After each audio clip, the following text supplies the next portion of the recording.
Hello everyone, ई point classes में आप सभी का हार्दिक स्वागत है। आज हम कक्षा 6 गणित विषय का वार्षिक परीक्षा का पेपर हल कर रहे हैं। आप लगातार लास्ट तक हमारे साथ बने रहें तथा इसके प्रत्येक क्वेश्चन को अच्छी तरह से समझें ताकि आप एग्जाम में अच्छे अंक प्राप्त कर सको। अब हम बिना किसी देरी के प्रश्न पेपर को हल करना शुरू करते हैं। इसको शुरू करने से पहले आप अगर हमारे चैनल को पहली बार देख रहे हो तो चैनल को सब्सक्राइब कर दीजिए तथा बेल आइकन दबाकर नोटिफिकेशन ऑन कीजिए ताकि जब भी नया वीडियो अपलोड किया जाए आप तक पहुंच सके। इसमें पहला क्वेश्चन है, 10 को रोमन संख्या में लिख सकते हैं। 10 को रोमन संख्या में x की तरह लिखते हैं। इसका उत्तर होगा बी। दूसरा है, सबसे छोटी पूर्ण संख्या कौन सी है। पूर्ण संख्या 0 से शुरू होती है। 0, 1, 2, 3 इस तरह से शुरू होती है। तो सबसे छोटी पूर्ण संख्या क्या है? 0। तो इसका उत्तर होगा बी। नेक्स्ट क्वेश्चन, निम्न में से कौन सी संख्या 10 से विभाजित होगी। कोई संख्या 10 से विभाजित तब होगी जब उसके इकाई का अंक 0 हो। तो इसमें इकाई का अंक 0 कौन से में? इसमें सी में। तो ये सी या 10 से विभाजित होगी। इसका उत्तर होगा सी। नेक्स्ट है, निम्न में से कौन सा बंद वक्र है। बंद वक्र कौन सा है? ये खुला वक्र है, ये भी खुला और ये भी खुला है। तो बंद वक्र कौन सा है? ये बी। तो इसका उत्तर हो जाएगा बी। अगला प्रश्न है, निम्न में से कौन सी एक पंचभुजा करती है। पंचभुज जिसमें 5 भुजा हो। तो इसके अंदर 3 भुजाएं, इसके 4 भुजाएं और इसके अंदर ये क्या है? 5 भुजाएं, इसके 6 भुजाएं। तो ये पंचभुज ये होगी सी।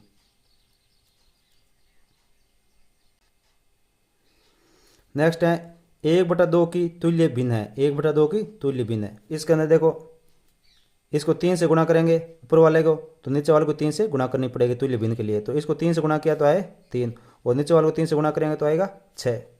इसका उत्तर होगा सी। नेक्स्ट है, 1 मीटर में कितने सेंटीमीटर होते हैं। 1 मीटर में 100 सेंटीमीटर होते हैं। तो इसका उत्तर होगा बी। नेक्स्ट है, बंद आकृतियों से घिरे तल के परिमाण को कहते हैं। बंद आकृति से घिरे तल को क्या कहते हैं? क्षेत्रफल कहते हैं। इसका उत्तर होगा बी। मानो ये बंद आकृति है तो इसके बीच का जो ये भाग है इसको क्षेत्रफल कहेंगे। नेक्स्ट प्रश्न है, निम्न में से चर राशि है। चर, तो चर इसमें क्या है? एक्स है। एक्स वाई जेड ये चर होते हैं। तो ये इसमें क्या उत्तर क्या हो जाएगा? डी।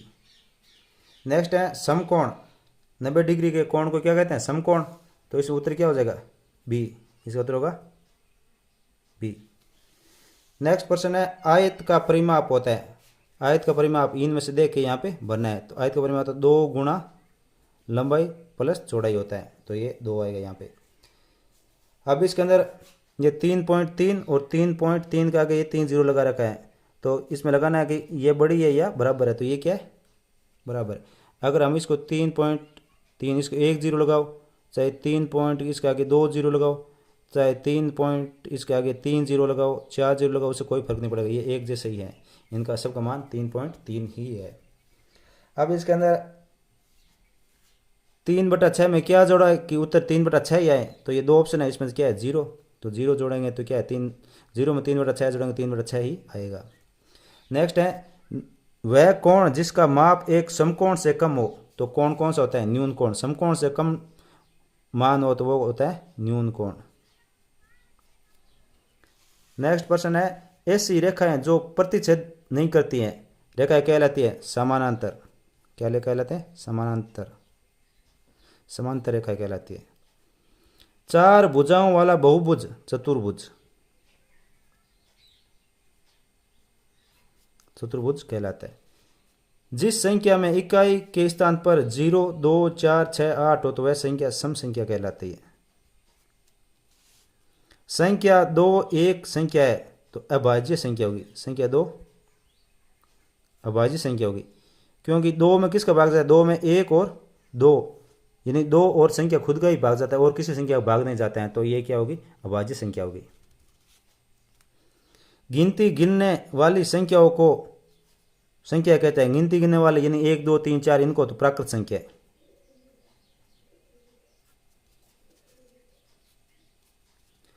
1 करोड़ मिलियन के बराबर होता है। 1 करोड़ 10 मिलियन के बराबर होता है।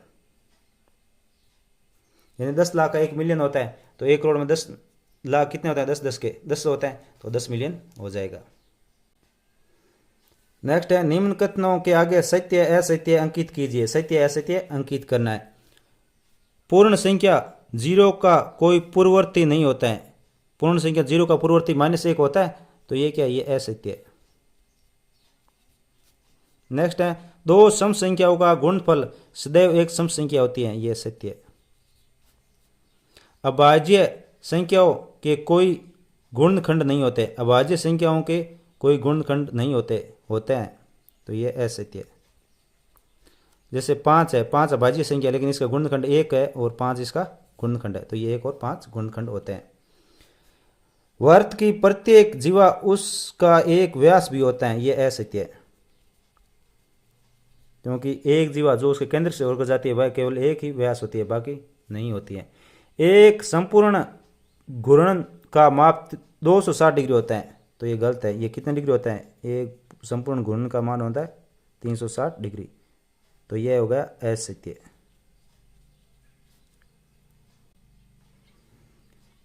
नेक्स्ट है आयत की सम्मुख भुजाओं की लंबाई बराबर होती है, ये सत्य है। नेक्स्ट है संख्या रेखा पर -8 -10 के दाईं ओर यानी इस तरफ होता है। ये संख्या रेखा है, इस पर पहले -8 आएगा और फिर -10 आएगा, तो ये दाईं ओर यानी इस तरफ है, तो ये क्या है, ये सत्य है। छायांकित भाग 1/4 है, तो ये सही है। छायांकित ये छाया वाला डब्बा 1 है और टोटल डब्बे 4 है, तो 1/4 ये क्या है, सत्य है। इनका योग करना है, तो योग आएगा 38.587, तो ये क्या है, सत्य है। यदि कोई संख्या 3 से विभाजित है तो वह 9 से विभाजित होगी, असत्य। क्योंकि 6 ये 3 से विभाजित है लेकिन 9 से विभाजित नहीं है, तो ये क्या है, असत्य हो जाएगा। नेक्स्ट है उचित शब्द समूह के साथ मिलान कीजिए, यानी उचित के साथ मिलान करना है। तो गोला, इसमें गोला कौन सा है, ये बेलन, ये घनाभ, इससे पिरामिड, ये और शंकु, ये इस तरह से इनको क्या करना है, मिलान करना है। नेक्स्ट है निम्न प्रश्नों के उत्तर दीजिए। 2 सेमी त्रिज्या का एक वर्त खींचिए। 2 सेंटीमीटर त्रिज्या का एक वर्त खींचना है। 2 सेंटीमीटर त्रिज्या का व्यास खींचने के लिए अपने स्केल लेंगे और उसके अंदर 2 सेंटीमीटर, ये यहाँ पे ये स्केल है 1 2 3 4, तो इसमें 2 सेंटीमीटर यहाँ पे है, तो इस पे क्या है, अपने प्रकार डिवाइडर लेंगे और उस पे 2 सेंटीमीटर इसमें चाप भर लेंगे। 2 सेंटीमीटर का चाप भर लिया, अब उसके क्या इसे यहाँ पे बनाएंगे। ये 2 सेंटीमीटर का चाप भर लिया इसमें, अब इसको इसे यहाँ पे वर्त बनाएंगे। यहाँ इसे रख देंगे और एक यहाँ जो ये इसका सिरा है ये यहाँ पे टिका देंगे और गोल घेरा खींच देंगे। इस प्रकार से एक वर्त बन जाएगा। नेक्स्ट है इस आकृति का परिमाप ज्ञात कीजिए। परिमाप यानी तीनों भुजाओं का योग। तीनों भुजाओं का योग कितना हो जाएगा परिमाप, 30 + 30 + 40, 30 30 60 और 40 100 सेंटीमीटर। नेक्स्ट प्रश्न है निम्न के लिए व्यंजक लिखिए। व्यंजक लिखना है, तो y को 8 से भाग देना है, तो y को 8 से भाग देना, तो ये क्या हो जाएगा, ये व्यंजक हो जाएगा। y में 8 का भाग दे दो। नेक्स्ट है 5.206 किलोमीटर में से 2.051 किलोमीटर को घटाइए, यानी इसमें से ये घटाना है। 5.206 इसमें से घटाना है, 2.051 घटाना है। तो 6 में से 1 गए तो 5, 10 में से 5 गए 5, 1 का 1 और 5 में से 2 गए 3, ये उत्तर आ जाएगा। नेक्स्ट प्रश्न है 2/6, 4/6, 5/6 और 6/6 को संख्या रेखा पर दर्शाइए। संख्या रेखा पर दर्शाना है, तो संख्या रेखा पर पहले सबसे पहले यहाँ पे 0, फिर इसके अंदर आगे लिख देते हैं 1। अब इसमें क्या बट्टा में कितने हैं 6, तो इसको 6 भागों में डिवाइड कर लेंगे। 5 भागों में डिवाइड हो गया, ये यहाँ पर 1 था। अब इसमें क्या है, ये हो जाएगा 1/6, ये 2/6, ये 3/6, ये 4/6, इसको 5/6 और इसको क्या लिखेंगे 6/6। लेकिन यहाँ तो 1 आया हुआ है, तो 6 में 6 का भाग देते तो कितना आता है 1 आता है, तो ये 1 इसको क्या लिख सकते हैं 6/6, तो ये आ जाएगा 6/6। ये 6/6 को दर्शा रहा है। इस प्रकार से आपको दर्शाना है। जितना ये बटन दे रहेगा उतने भागों में विभाजित करना है। नेक्स्ट है भुजाओं के आधार पर त्रिभुजों के प्रकार लिखिए।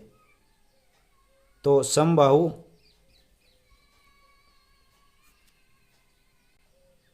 समबाहु जिसकी सभी भुजाएं बराबर हो। विषमबाहु जिसकी सभी भुजाएं बराबर नहीं हो। समद्विबाहु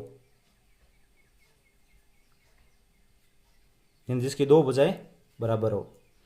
नेक्स्ट है सभी कोणों के नाम लिखिए। तो कोणों के नाम लिखना है। तो कोणों को नाम लिखने के लिए तीन तीन का जोड़ा बनता है। तो पहला कोण है ए डी सी, लिख दो ए डी सी। दूसरा कोण D C B, D C B. Next कोण सी बी ए, सी बी ए। और लास्ट कौन हो जाएगा B A D, B A D. इस प्रकार से लिख सकते हो। ये पहले आगे पीछे भी हो सकता है, लेकिन ये इस प्रकार से आपको लिखना है। नेक्स्ट है 15 और 4 का लय से ज्ञात कीजिए। नहीं, लघुत्तम निकालना 15 और 4 का। तो 15 और 4 का लघुत्तम निकालने अपने क्या करेंगे, 15 और 4 का अभाज्य गुणनखंड करेंगे। सबसे पहले ये 4 है तो इसमें 2 का भाग देंगे। तो 2 का भाग 15 में जाएगा नहीं, तो 15 का 15, 4 में जाएगा 2 बार। फिर 2 का भाग देंगे, 15 में जाएगा नहीं, तो 15 का 15 और 2 में जाएगा 1 बार। फिर 3 का भाग देंगे 15 में, तो 5 बार जाएगा 1 का 1। फिर 5 का भाग देंगे 1 बार और 1 बार। इसे 1 1 आ गए तो इनको गुणा में लिख दो, 2 गुणा 2 गुणा 3 गुणा 5, ये लिख दिए। अब इनको लिखने के बाद इनको गुणा करेंगे। तो 2 को 2 4, 4 को 3 12, 12 को क्या, तो इसमें कितना हो जाएंगे 60। 2 को 2 से किया 4, 4 को 3 से किया 12, 12 को 5 से किया 60 आ जाएगा। नेक्स्ट है 32 और 53 के बीच कितनी पूर्ण संख्या है। 32 और 53 के बीच में पूर्ण संख्या निकालने के लिए अपन क्या करेंगे, तो पूर्ण संख्या निकालने के लिए 53 में से 32 घटा देंगे और उसमें से एक और घटा देंगे, तो वो उतर आ जाएगा। 53 में से 32 के कितना है 21, और 21 में से एक और घट जाएगा तो कितना आएगा 20, 20 संख्या होगी। अब एक क्यों घटाया, क्योंकि 53 में से 32 घटाएंगे तो ये 53 जो है ये भी इसमें काउंट होगा, तो वो भी क्या घटाना, ये इसके बीच में पूछ रहा है, बीच में, तो ये 53 भी काउंट नहीं होगा और 32 भी काउंट नहीं होगा। तो इसमें से ये घटाएंगे तो 53 काउंट होता है इसके साथ में, तो इसलिए एक माइनस और कर देंगे, क्योंकि ये 53 इसमें काउंट नहीं होता, इसलिए एक माइनस लगाया, तो इसमें एक और घट जाएगा, तो कितनी हो जाएगी 20 पूर्ण संख्याएं हो जाएगी। नेक्स्ट प्रश्न है सही स्थानों पर अल्पविराम लगाइए और संख्या नामों को अंतर्राष्ट्रीय संख्यागण पद्धति में लिखिए। इकाई, दाई, सैकड़ा, हजार, 10,000, लाख, 10 लाख, करोड़। 9 करोड़ 99 लाख 86,102। ये तो अल्पविराम लगा दे। अब लिख लो 9 करोड़ 99 लाख 86,102। इस प्रकार से लिखना है। नेक्स्ट है प्रदर्शित मानों के आधार पर आयत का क्षेत्रफल सारणी में लिखिए। आयत का क्षेत्रफल क्या होता है, लंबाई गुना चौड़ाई होता है। तो लंबाई इसमें 3 और चौड़ाई 2, तो इसका क्षेत्रफल कितना हो जाएगा, 3 को 2 से गुणा करेंगे तो 6 वर्ग सेंटीमीटर। 5 को 4 से गुणा करेंगे तो कितना आएगा 20 वर्ग सेंटीमीटर। और 6 को 5 से करेंगे तो 30 वर्ग सेंटीमीटर। नेक्स्ट है निम्न मापों के कोणों की रचना करनी है। ये 120 डिग्री के कोण के माप की रचना करनी है।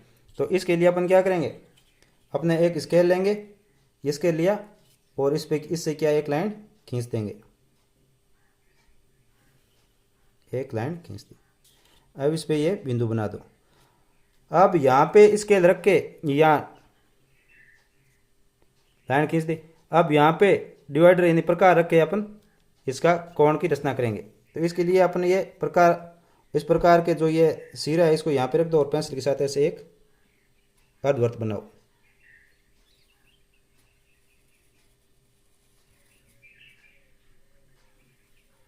अर्धवृत्त बन गया ये। अब इस अर्धवृत्त में यहाँ से इसको अलग अलग भागों में डिवाइड करेंगे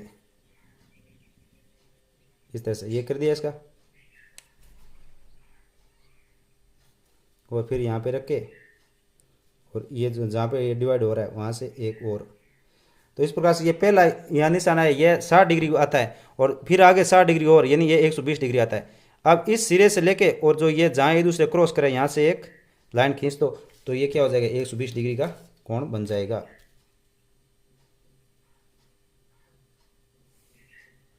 एकदम इस सिरे से जहाँ ये दूसरे क्रॉस करिए वहाँ से एक लाइन खींच दो। इसका नाम दे दो O, यहाँ लिख दो A और यहाँ बी लिख दो। तो ये जो कोण बना ये कितना है, 120 डिग्री का कोण है। नेक्स्ट है 60 डिग्री का कोण बनाना है। तो इस तरह से एक हम ये स्केल की सहायता से एक लाइन खींच देते हैं, फिर उस पर यहाँ पे लिखे ओ लिख दो और इस पर बी लिखो, तो बी लिख दो, नहीं तो ए भी लिख सकते हो। अब इसी तरह से इसको फिर यहाँ पे रखेंगे और इससे अपन एक अर्धवृत्त बनाएंगे। ये बन गया। अब इसको यहाँ पे रख के और इसका एक चाप खींचेंगे।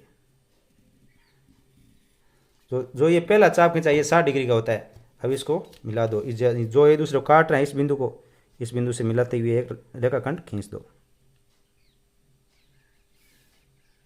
तो अब ये जो कोण बना है ये कितने डिग्री का है, 60 डिग्री का बना है और इसका नाम दे दो ए।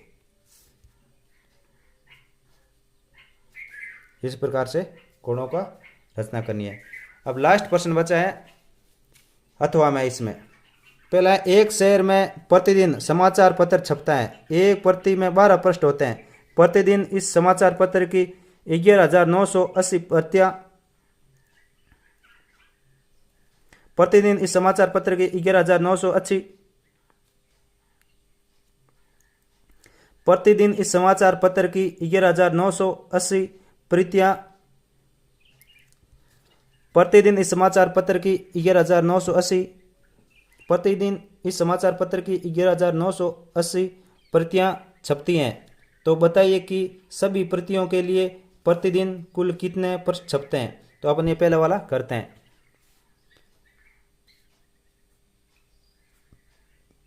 एक समाचार पत्र में पृष्ठ कितने हैं, 12। तो 11,980 समाचार पत्रों में पृष्ठ कितने हो गए, 11,980 गुणा 12। 11,980 को 12 से गुणा करना है। 11,980 को 12 से गुणा करना है। तो इसमें क्या आएगा, 0 6 7 3 4 1 कितने पृष्ठ छपेंगे। इकाई, दाई, सैकड़ा, हजार, 10,000, लाख, 1,43,760 पृष्ठ छपेंगे। इस प्रकार से हमने आज कक्षा 6 का गणित विषय का मॉडल पेपर हल किया है। इसी प्रकार अन्य महत्वपूर्ण मॉडल पेपर प्राप्त करने के लिए आप लगातार हमारे साथ बने रहें और हमारे इस चैनल को सब्सक्राइब कर दीजिए ताकि जब भी नया वीडियो अपलोड किया जाए आप तक पहुंच सके। धन्यवाद।